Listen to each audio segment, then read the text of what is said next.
Hey, internet friend, it's me, Bradley G, here in Minneapolis, Minnesota. Welcome to SynergyCafe. We've got another episode coming up here soon, and her name is Ruth. But before I do that, let me just let you know that we've got some Girl Scout cookies in the green room, and she's been back there eating these digital low-cal Girl Scout cookies. I'm just kidding. I don't even know if she likes Girl Scout cookies, but her name is Ruth, and she'll be on just a few moments. Let me go to the green room and go get her.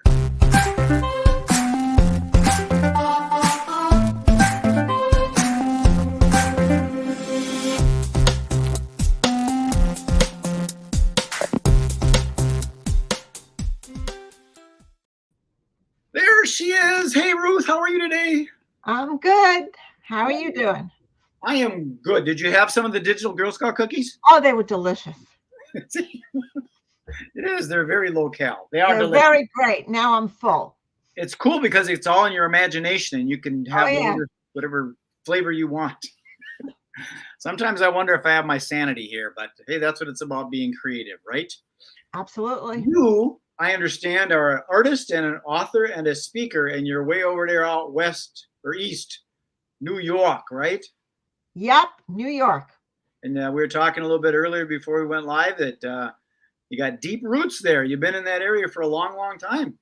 Yes, I have. Well, I don't want to give my age away, but that's why I say over 40 years. I said long, long time. Yes, it is. It isn't like biblical times or anything like that. No. No, biblical times they roamed around. No, you stay put. Yeah. So do you got children or fur babies? I have 2 children. Okay. One is he's 36 years old. You're giving us like a computer tech kind of guy. And my daughter, she's going to be 34. And she is in the movie production industry. She's an accountant for the movie production company. Oh, very cool. Yeah, very cool. Yeah. What got you into? Have you always been an artist or interested in that kind of thing, or what got you? Oh no, I started architectural studies in 1974, 75. It took me about 7 years to get through a 5-year architecture program because I had transferred from one college to another. And, I was very good. I excelled in art and math and physics in the public school, in the high school, and in the lower grades. And I was really introduced to art very young. At the age of like 6 years old, my mother, who was also an artist, she took me to a life drawing class, and I had to depict a drawing of a nude model, woman model. She told me, Ruth, don't laugh. Ruthie, don't laugh. Don't want you to laugh. Instead, I sat there, concentrated as much as I could, and drew this wonderful Picasso-like drawing, very ahead of my time. And I was able to get the torso just correctly. And then the bottom, I kind of lost concentration. So the legs and the hair and everything else was like a Picasso mix-up. So the whole thing was like a Picasso drawing, but it really came out very well. And she entered that drawing in a contest of other 5, 6-year-old young artists. And I thought my drawing was the best, but they didn't choose it. Why? Because they're not going to choose a drawing of a nude woman. Oh, that's not fair. And the mayor of the city was there, and I wouldn't shake his hand. I was so mad, I didn't shake his hand. So that was the beginning of my love for art, and my real, it really brought to the attention of paying attention to detail, pay attention to the environment, really look and observe and perceive. And that drew me also to look at buildings at a young age. I would, look at the composition of buildings and wherever I would go. And I grew up in a split level house, and when you enter the foyer, it's a high ceiling. And then you have on the first level, the medium level, you have the living room and kitchen. And on the upstairs, you go up a flight of stairs, which a balcony overlooks the entrance. So you had a really high ceiling.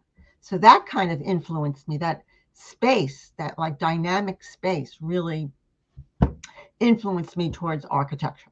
Well, that's the thing that like I did some out of high school. I took a courses on like design drafting where you got the rulers and stuff and the straight lines. I could do that kind of thing, but the idea of kind of getting fluid and artistic and it kind of fascinates me how you artists can like you draw the eyes and you know just where to put a little speck of white to give it that look of a pupil.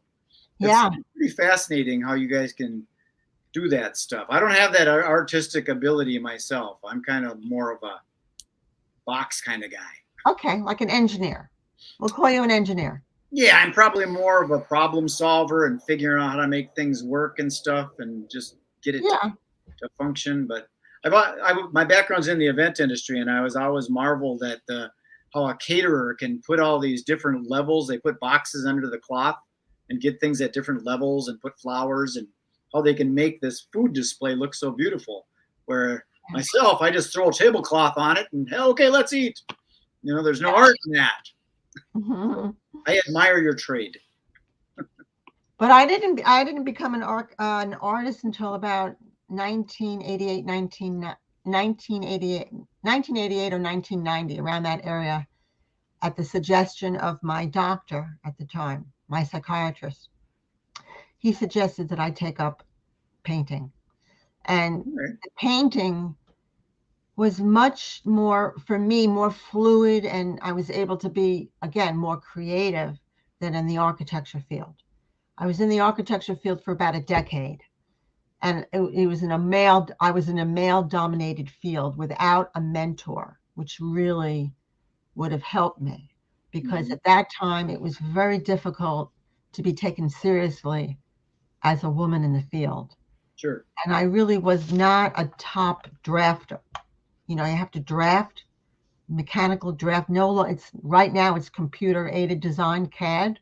But Right. back then you had the slide rules, the rulers, the mechanical pencils, the vellum paper, and Right.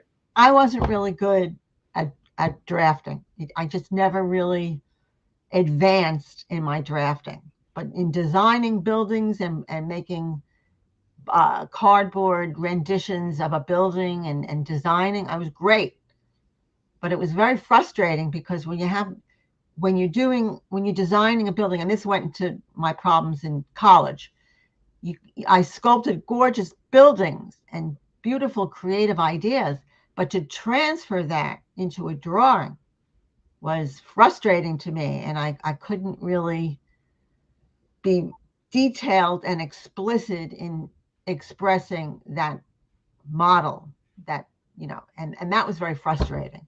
So that's why it took me so long to get through architecture school. Is that why you kind of maybe went towards the art where you can kind of paint outside the lines a little bit? Well, yeah, when I went into art, in 1990, by then I took a lot of discipline to do what I do. I do figures and animals in complex, surreal settings. And a lot of artists, they plan out what they're going to paint. They plan the whole thing on the canvas. I don't do that. I start with a basic idea of what I wanted to do, and I start with a figure or an animal, and then I build the story as I go, as I paint. It takes me about a month or two to build the story. Wow. But it takes a lot of discipline. And all Patience. my failings in the previous years, my failings of being half disciplined in architecture, really illustrated to me and pointed out, hey, I got to be more disciplined. I've got to really develop a discipline. I started very small in my painting with small paintings and patiently, and then I eventually built this very complex discipline over a period of time, and I developed a style of my own. Sure. But that took a while. It doesn't happen overnight, Yeah, it's like building a muscle. You got to develop that discipline and Absolutely. for it and all that. Yeah. 'Cause I don't have that. I would rather just go take a picture and have it printed on my printer or go buy it already painted. Yeah. I don't have that patience because that's another admirable trait where you can actually sit there. But that's where the therapeutic element of it might come, where you kind of get into a zone sort of, it's meditative possibly, and you're not thinking about things. You're kind of just in the zone. Absolutely. And it was very rewarding. When you finish the painting, it's very gratifying. If you're into it, if that's your passion. Not everybody's passion. I also noticed that you're an author. So then, you wrote a book? Are they instructional type of No, books? no, it's a memoir that takes Okay. place between 1977 and 1987. Okay. And it features her my surviving mental illness, I mental breakdowns and life-threatening breakdowns. It's a page thriller book. You don't know what's going to happen next. Okay. I begin in 1977 because that year I returned to my fourth year architecture program up north. I won't name the college, but up north, I returned there for my fourth year in the fall. And my dear boyfriend, he was my buddy, he did not return that year. Instead, he transferred to architecture school in Sweden, continents apart. Wow. So that kind of it wasn't planned. It devastated me that he didn't return. And I was alone because what happened was that the year before that, my junior year, I had dropped out of the design core course. That was the core of the entire curriculum. Around that core course, you would take electives like structures, physics, economics, even English. But that core design course where you would design buildings and make drawings of them, that was the core. And that was the central focus where I had a group of 6 or 8 architecture students that we were very close. We were a clique. So since I dropped that course in my junior year, I became distant from them. And I had my boyfriend who was in another year at the architecture school. So I kind of drifted away from my clique, my group that I Right. was really close with, but I drifted apart from them for other reasons also that I will go into. So in 1977, I returned to my apartment. It was in the college town. And my roommate from the previous year had invited another roommate into the apartment. So the two of them were a clique, and I was sort of like an outsider in my apartment. But anyway, Wow. since my boyfriend did not return, I befriended this gentleman who was a graduate of the architecture program. He was about 28 years old, and he was assisting a visiting professor at the architecture school. The visiting professor was teaching how architecture is affected by the government socialism, how socialism affected architecture. That's very prevalent in Europe as opposed to here. We have capitalistic architecture with the high rises and the most space you can get for the most money. Not so in Europe. Anyway, be it as it may. I went home from the Thanksgiving weekend, and then I returned. And this gentleman, we'll call him Joseph. I call him Joseph in the book, in the memoir. Okay. He invited me to his little party that he was having at his apartment with his roommate. His roommate was a physics PhD student. And so anyway, it was a very small party, about 8 or 10 people. They were all physics majors. And I was talking the whole night. Oh my God, the whole night. I didn't eat anything. I was very verbal. At the end of the party, everybody went home, and I stayed with Joseph and his roommate. And Joseph gave me a brownie cake, a delicious brownie cake, and it was laced with angel dust, Oh my PCP. God. Really? I wasn't taking any drugs. I wasn't into drugs. I hardly drank alcohol. Well, he gave me this brownie cake. I finished the whole thing, not knowing, innocently. My head started to spin. I hallucinated a cavernous, dark space full of lit candles, a very, very ominous, very whatever. I wanted to jump out the window, even though it was the first floor. I wanted to jump out the window and run away. Now, up until that point, I was reinstalled in the architecture design course, my 4th year. And I was, again, frustrated and having problems putting my design on paper. It got so bad. I was so depressed and frustrated. I couldn't do it. I just couldn't do it. So that added to the tip of my reaction to this drug. Furthermore, in my sophomore year of the architecture program, with my clique of architecture students, we would have little parties and we would smoke marijuana. And I smoked a lot of marijuana my sophomore year, the fall semester.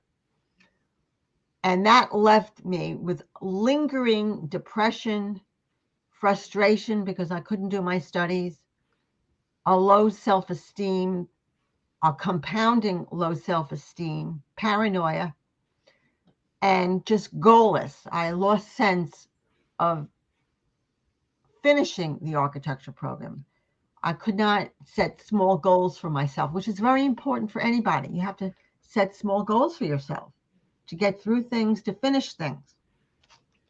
So that lingered on through my junior year when I dropped the core design course, lingered on to the 4th year. So the combination of that lingering depression and low self-esteem, coupled with the PCP, threw me over the edge. Anyway, so I had rested for an hour in the apartment before I had left. So I had left the apartment, got in my car, and started driving aimlessly. Just started driving. I drove. And then all of a sudden, I headed towards the New York State Thruway. I didn't return to my apartment in the college town. And a wave of paranoia and ideation, irrational, hit my mind.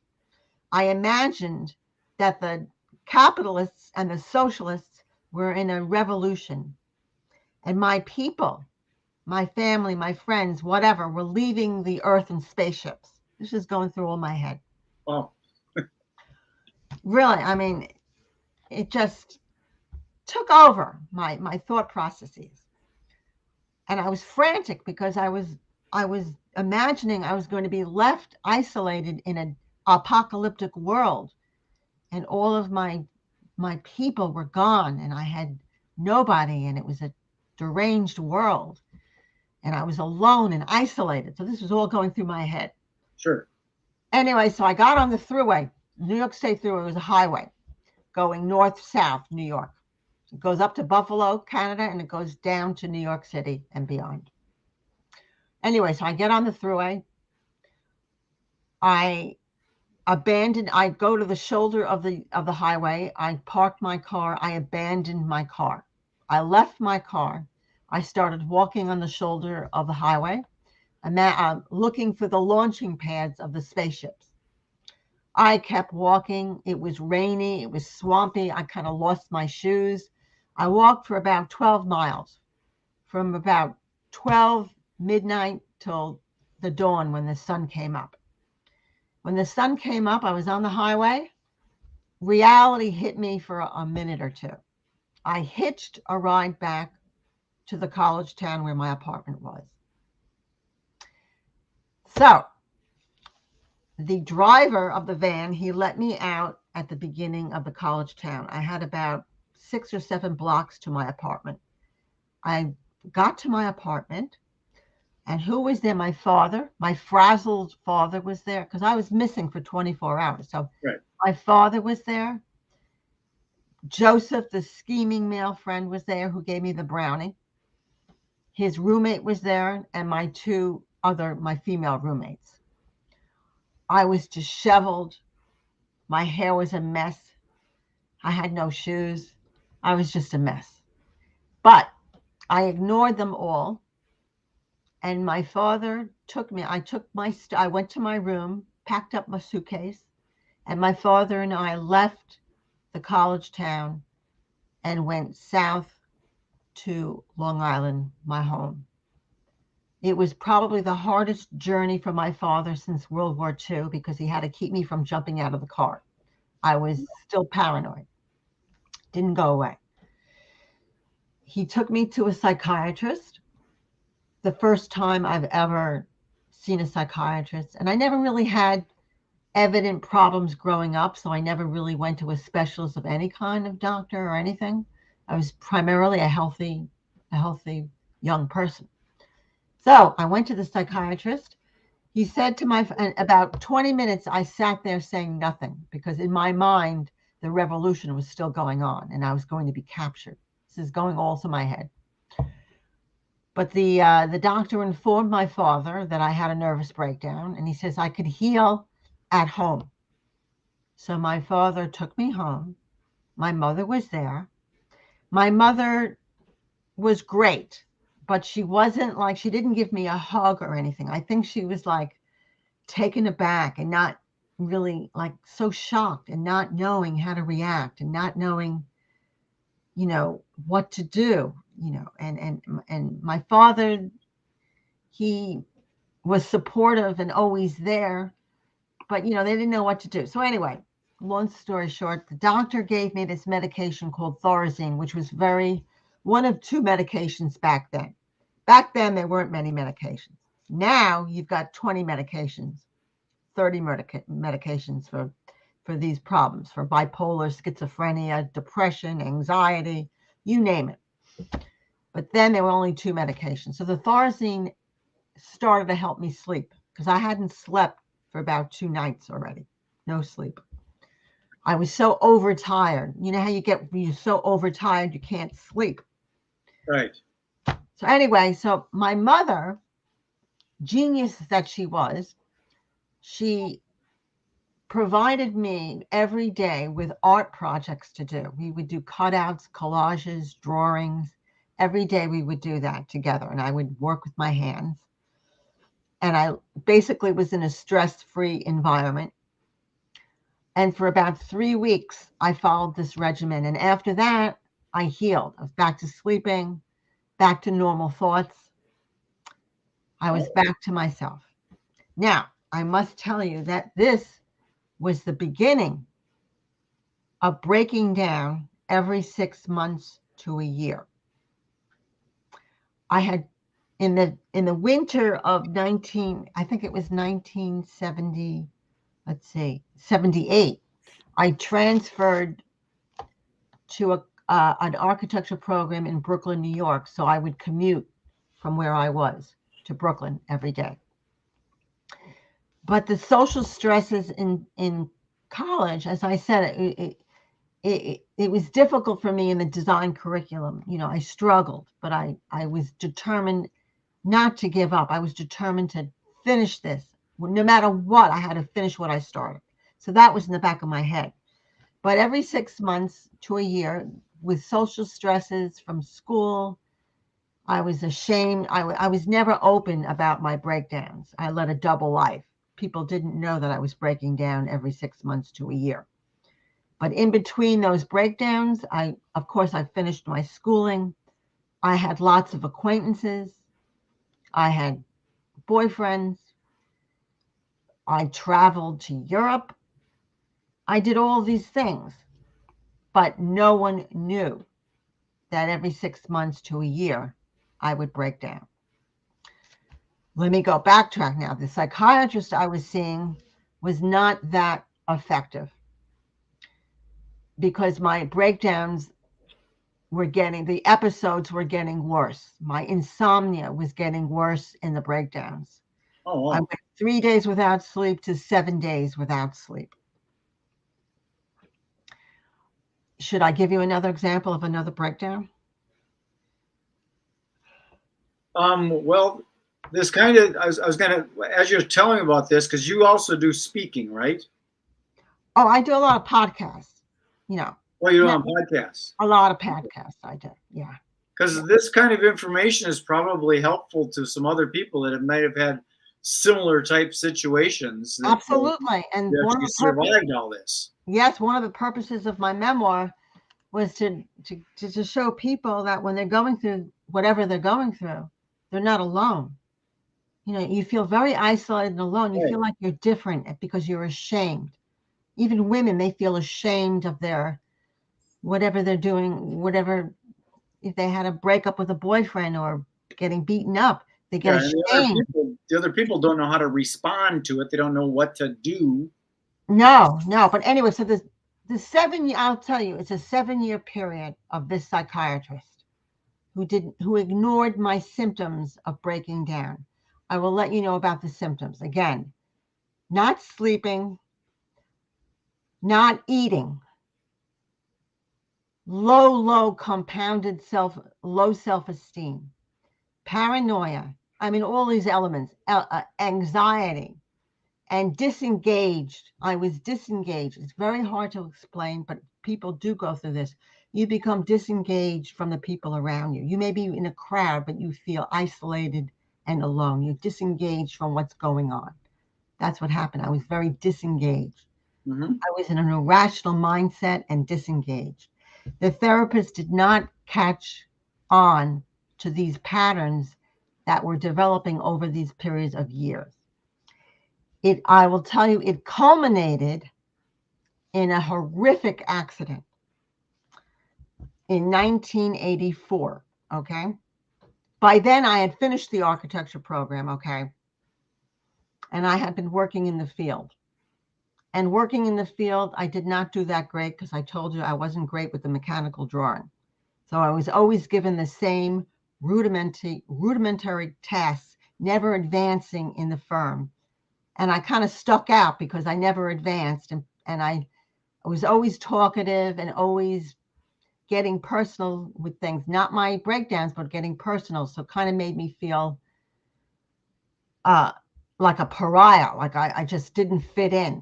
I didn't fit into the culture of the company. Anyway, be it as it may, in 1984,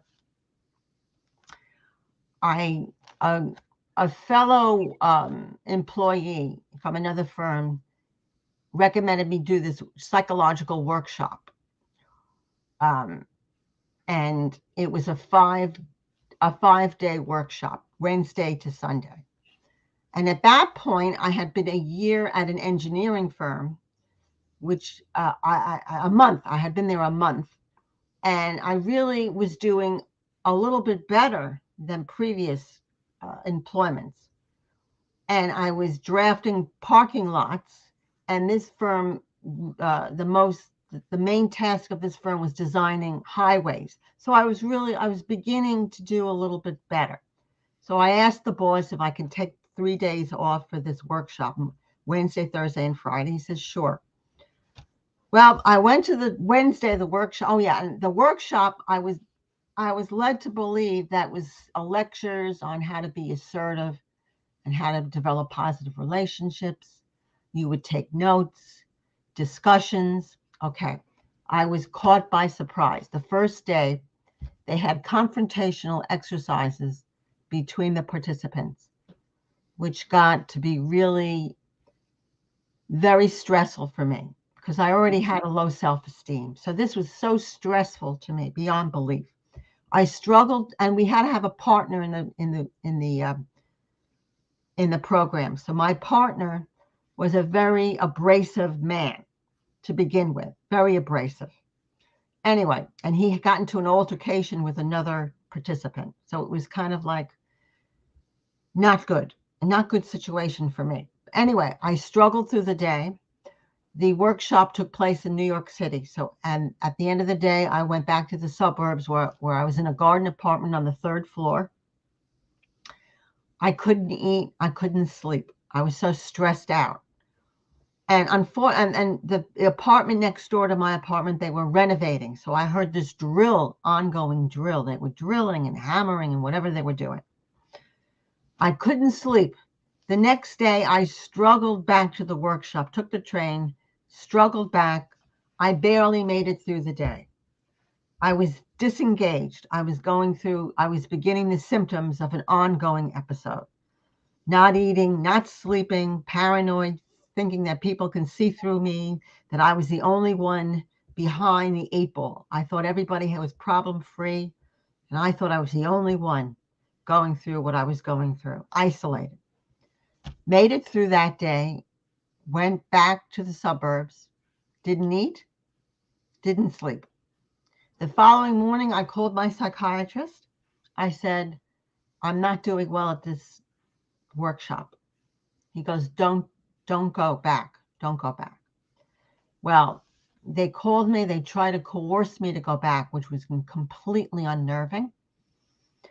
And then my abrasive partner in the workshop came all the way out to my apartment. Wow. He was in the hallway and he was yelling through the door, you spoiled, I'm not going to say it, you spoiled woman. You know, he was yelling through the wall, yelling at me to come back to the workshop. I didn't answer the door. I very quiet, nervous as anything, taken aback, shocked, but I didn't say anything. Eventually, he left a letter under the door and he left. I took the letter, I put it in the garbage. I wasn't in a state of reading it. Anyway, in my apartment, I couldn't sleep.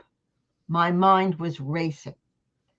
I was imagining again that I was going to be abandoned by everybody, left to an apocalyptic world. That's why I could not shut my eyes and go to sleep, because I thought I was going to wake up to a barren world where I was going to be persecuted and mutilated and used as an experiment. All this going through my head. I would pace back and forth in my apartment. This went on and my parents were away on vacation and they didn't come back till Sunday night. So that was a little bit of my support system, but not much. But anyway, Sunday night arrived. Still no sleeping. This was the Sunday, which was the fifth night of not sleeping. Monday came again. My mind was racing. I was sitting in my living room, just not doing anything, in a very, not a catatonic state, but just a state of just being still and going through all these things going through my head. Tuesday morning, I barged into my psychiatrist's office, which was about 20 minutes away from where I was, 25 minutes. I couldn't get through to him that I wasn't sleeping. I was yelling inside, trying to reach him, saying I was in a crisis, and I just couldn't communicate to him. He told me he had other crisis patients and for me to come back to my designated time on Thursday night. This is Tuesday. I went back to my apartment, still in this frenzied state. Again, no sleep Tuesday night. Wednesday came, and that was Halloween, Wednesday. Again, I was just in a state. I was the soldier that was captured. I was the soldier that was suffering in imprisonment in a hell.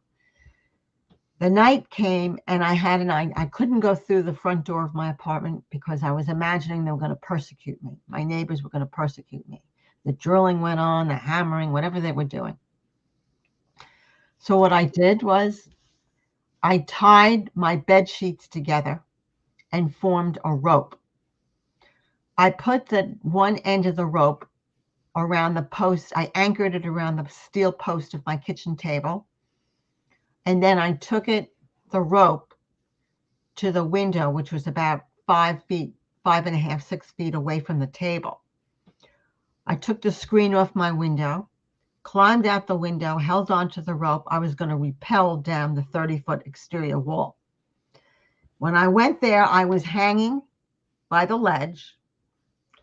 The force of, you've never felt anything like it. The force of gravity was so powerful, like iron chains, more than iron chains, that I had split second, I had to plan my fall so I wouldn't fall on my head. I fell. I landed on my feet and rolled to my side. Blacked out, didn't remember anything. The next moment, I woke up in the emergency room at the local private hospital. I was on a stretcher, and in my mind, again, this revolution or whatever I was paranoid about was still going on in my head. Here I am. Okay, 12 hours of surgery, a month in the critical ward, and a month at rehab in New York City. In the month, the first After the operation, I was fully casted. I had casts up to my hips and a torso cast. For 2 weeks, I was like that. And then they cut the casts in half. And they designed a plexiglass plastic brace for me to wear, torso brace. I had broken my back, so I needed that, and both my ankles. Oh. After the rehab in New York City, the chief psychiatrist in the university hospital there recommended a psychiatrist out on Long Island. Bless you. Thank you. I left this ineffective psychiatrist and I found another psychiatrist, sort of like a high-risk psychiatrist. We will call him George. He was a Quaker and a veteran of World War II. Wonderful guy. He had a lot of common sense in the therapy. He added a lot of advice. He listened to me. He participated in conversations with me. He had essays on how to sleep, how to invest your money, how to make positive relationships, and various essays, a lot of essays about life. And if I would talk about a dream, we would interpret the dream together. He also told me to limit my stimulus in life, not go from job to job, not have 30 friends, not travel alone to Europe, to really slow down my life and my stimulus. This was the exact opposite to the previous psychiatrist. We'll call him Dr. X. He never offered any advice. He was very Freudian. I would have to sit and free associate my thoughts, lie down, tell my dreams. He never offered any common sense, never offered me anything like, slow down my life. You've got to know your limitations.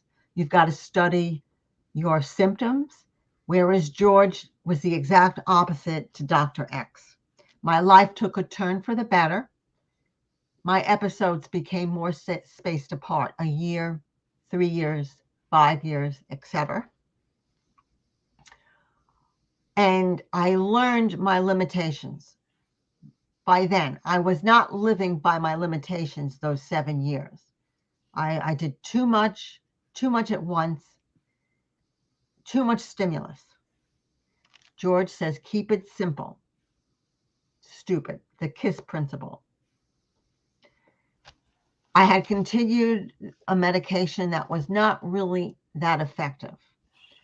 However, in 1999, when I was hospitalized, the doctor in the hospital prescribed an antipsychotic that was more effective, much more effective.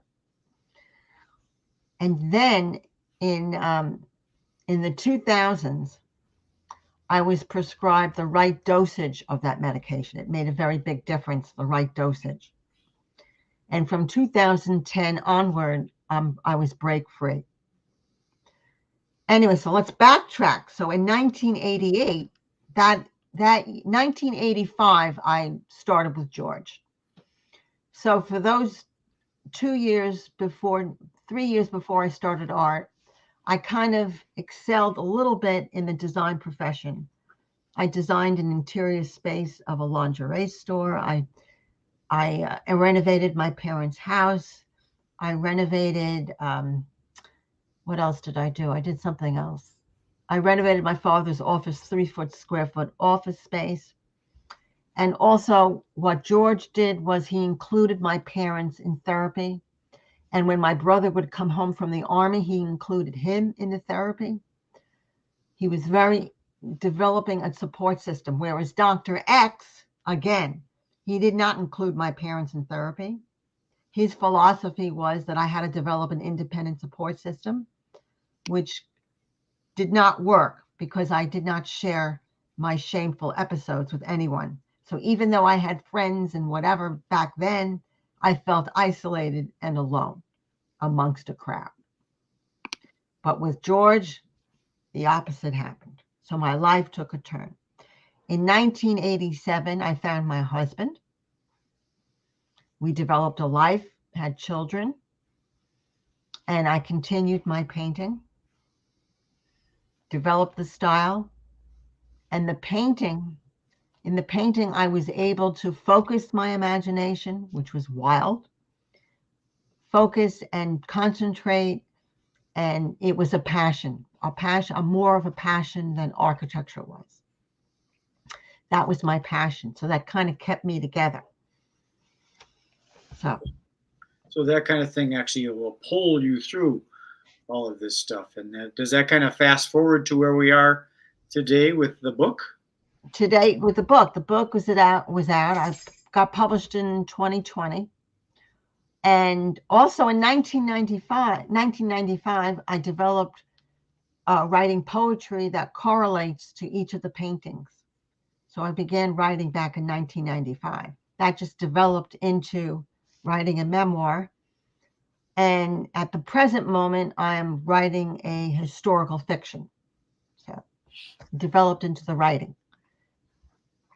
Okay.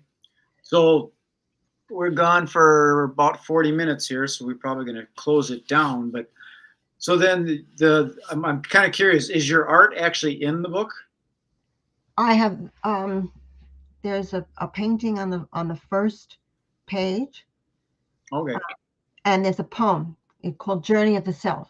The memoir is called Journey of the Self, and the painting is called Journey of the Self. And in the back of the book, I have another painting. It's black and white, and that's called Reflections. Okay. And then they can get a hold of this book by going to this website, right? Yes, absolutely. It's on that. My artwork is on there, and some few poems are on there, and the resume with all the media is on there, and the book.